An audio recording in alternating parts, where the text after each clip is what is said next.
Okay, thank you all for coming along to listen today and for inviting me to give this presentation. I'm Stuart Connop from the University of East London. Again, I'm representing a consortium of partners, local authority, for our university and from a housing association. And I'm going to be presenting the research and community engagement work that we've done as part of the Barking Riverside case study for tourists. So thankfully, Marcus and Zaritza have already given you an overview of the concept behind Turas.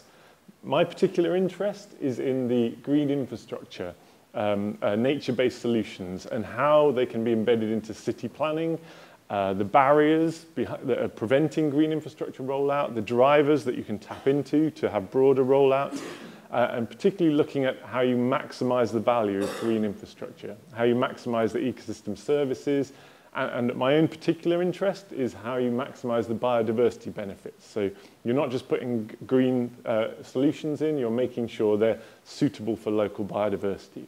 So we're doing work that we've termed eco-mimicry, and so this is looking at local context and locally important habitat, and then using that to inspire the design of green infrastructure. So the focus of our work has been in the Turas City of London, and at the case study site of Barking Riverside. And in terms of this collaborative twinning process, the University of East London have been working with the local authority, London Borough of Barking and Dagenham, and with Barking Riverside Limited, who are a public-private housing company developing a new community in East London. For those of you that aren't familiar with Barking Riverside, it's situated just east of the centre of London, along the River Thames, in an area that was termed the Thames Gateway. And this was a massive regeneration area. Apart from its proximity to central London, one of the key reasons that this was targeted for regeneration was the availability of large brownfield or post-industrial sites, providing great opportunities for commercial and residential development. And that's what Barking Riverside is. It's a new community that's being built on a 179-hectare brownfield site in the Thames Gateway. When it's completed, it will have approximately 11,000 homes, along with schools, shops, and transport infrastructure.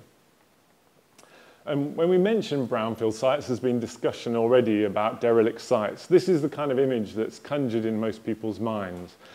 This is a picture of the Olympic Park, actually, in London before it was developed. These sites in desperate need of regeneration, with fly tipping, with burnt-out cars, really in need of reuse. But that's not always the case with brownfield sites, and often brownfield sites can be the last fragments of wild space in our urban landscape. They can become incredibly important for biodiversity. As industry moves out and nature comes back in, you get diverse flowers developing on the sites.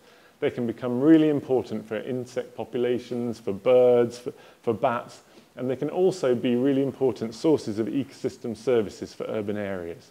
So they can have stormwater attenuation benefits, air pollution benefits, provide green space and health and well-being for residents. And when you move from this greenfield state, this picture at the top is Barking Riverside before the development. When you move from the greenfield state to a much more developed state, you're going to have an impact on those ecosystem services. And that was recognised in the planning process for Barking Riverside. There was a recognition that by developing the site, you would have an impact on the important wildlife that was found on the site. And there was a requirement within the planning process to conserve the valuable wildlife of the site within the new development. This included things like Biodiversity Action Plan bumblebees, water voles, grass snakes. There was also a recognition of the importance for providing ecosystem services, and particularly storing stormwater during heavy rain events. So there was also a requirement for the development to create a sustainable drainage system master plan to make sure that no additional runoff came from the site following development than came from it in its pre-development state. So to achieve this, there was a requirement to create a green infrastructure master plan for the site, within which 40% of the site was determined to be retained as green space. This would include SUDS components, things like streams and swales, some of the streams that were already on the site prior to development, rain gardens, balancing ponds, and community areas that could be used by the community during the summer, but then would act as stormwater storage at certain times of the year.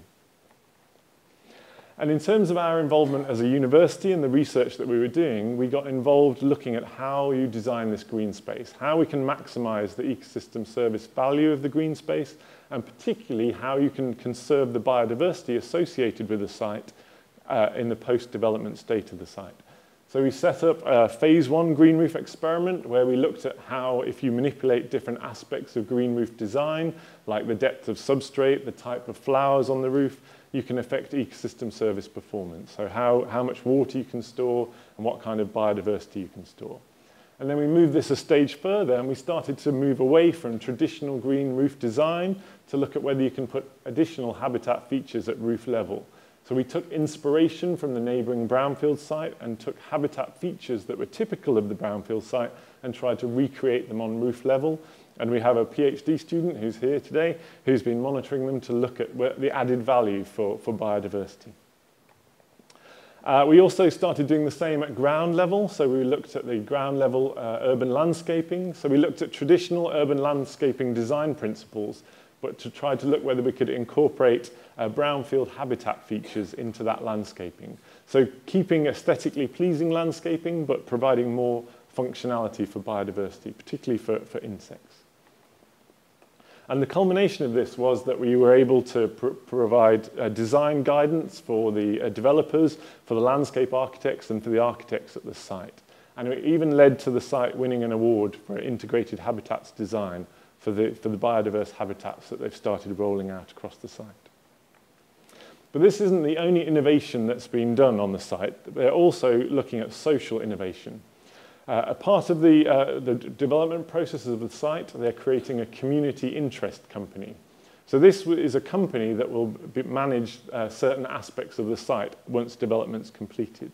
So the community interest company, or KIC, will look at managing common areas, including the green space that we've been supporting the design of, encouraging community cohesion, local economic development, and transport consultation. And initially, the KIC was set up with members of the public authority and the private developers forming the board. But TURAS has been supporting the transition of this to a fully resident-led board, which will be in place when the development's completed. So this is essentially a complete transfer of powers from the local authority to the residents themselves to manage their own site. Each of the properties on site will pay a certain amount into a monthly fee, and this will be used to finance the KIC to help them deliver their powers. So if the communities are going to be taking ownership of the site and managing the site in perpetuity, it's really important that they engage with the space that they're moving into, that they have community cohesion, and they get a sense of space. And from our point of view, in terms of green infrastructure, it's critical that they engage with the green infrastructure on the site. They understand why the site has been designed that way and what the benefits are of managing the green infrastructure in future. Particularly because a lot of the people moving into the site will not be used to this kind of design, this comprehensive green infrastructure solutions. So it was recognized that if residents understand the value of local green infrastructure features and public spaces and have opportunities to engage in design, management, and maintenance of these spaces, it helps build their sense of ownership and pride in their local place. So within TURAS and with the local authorities and in partnership with London Wildlife Trust, we've been running a series of initiatives to try and get community engagement with the green infrastructure processes on site. So this has included things like community consultation in green infrastructure design, helping develop a sense of ownership, so taking residents out, particularly young children, and getting them involved in the design process of their play areas and their amenity spaces. I'm not sure it's very clear here, but taking little signs where they can choose what they don't like and what they do like and how they'd like that incorporated into their space. There have been community events like the No Fit State Circus, I think I got that right, where residents are invited down for these events, and tourists have had stalls at these events where they've had information boards explaining all about rain gardens, about green roofs, about SUDs, to help the residents understand why the development is being designed in the way that it is. There's a community garden project currently underway where TURAS is providing some funding to the KIC, where they can fund their own community garden project, and they're getting residents involved in choosing how they design that garden and what features they would like in that garden, like grow your own projects. We're also getting involved in schools education on site, ensuring that the teachers understand why the site has been designed the way that it is. There's SUDS features within the school, rain gardens are surrounding the school, and we're educating the teachers so that they can pass that on to the children, so that they can understand their own environment and use the school space as an outdoor learning space. We also did a project with London Wildlife Trust, which was community gardening for biodiversity. We did an analysis of the brownfield site prior to development and identified the key conservation priority species on the site. We looked at what habitat associations they had and used that to feed into the design of a wildlife garden. So the wildlife garden was designed to have all of the key habitat features. The garden was then used by London Wildlife Trust to bring residents to educate them about the biodiversity that was on the brownfield site prior to development, and show them how they can design their own gardens to try and include those features to help conserve the important wildlife post-development. Another recent event was the water vole community event. There were water voles at Barking Riverside prior to development. There was a requirement to conserve these. The water voles got to go on holiday to Devon while some of the construction was going on, which I'm sure was absolutely lovely. They were brought back quite recently, and as part of the program of reintroduction, residents were invited down. These are quite hard species to see in the wild. As soon as you go near, they tend to hide. So it gave the residents an opportunity to see some of the wildlife that's on their doorstep and meet them face to face. There's also the Guinness Book of Records World's Largest Bee Hotel, which was a project that was run with the local scout group, where they used thousands of bamboo canes to create a massive bee hotel to provide nesting for cavity nesting bees and wasps that were found on the site. And lastly, there is a series of YouTube videos that were put online to help residents understand some of the projects, why they've been run, and to introduce them to some of the wildlife that they might find around the site. Okay, thank you.